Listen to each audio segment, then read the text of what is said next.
সামাজিক অনুষ্ঠানে কোনো বাউল ধর্ম অবমাননা করছে এমন অভিযোগ এবং এই অভিযোগে তৌহিদি জনতার নামে একদল মানুষের তাদের উপর হামলা। বাউল শিল্পী এবং তাদের উপর আক্রমণের এমন খবর শিরোনাম হয়েছে গণমাধ্যমে। উদ্বেগ উৎকণ্ঠা জানাতে দেখা গেছে সরকারের উপদেষ্টার, সংস্কৃতি কিংবা মানবাধিকার কর্মীদের।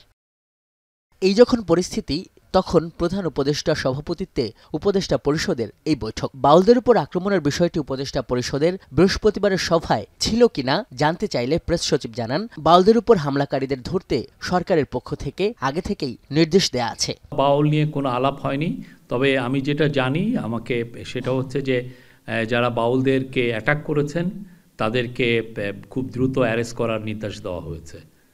হ্যাঁ, এবং সেই অনুযায়ী মানিকগঞ্জের পুলিশ কাজ করছে। অন্যান্য জায়গায় যদি যেখানেই অ্যাটাক হয়েছে সেই জায়গায় তারা খুব সাঁড়াশি অভিযান করছে।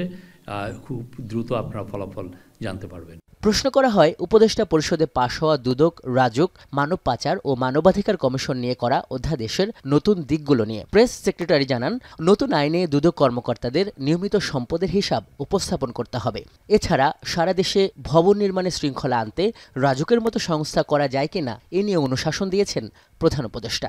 একটা নীতিগত ডিসিশন হয়েছে যে দুর্নীতি কমিশনের যে অফিসার বা যারা এই সরাসরি এই দুর্নীতি দমনের সাথে সম্পৃক্ত তাদের সম্পদের হিসাব দিতে হবে।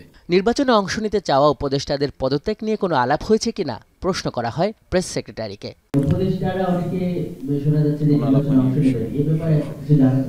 এই বিষয়ে কোনো আলাপ আলোচনা হয়নি।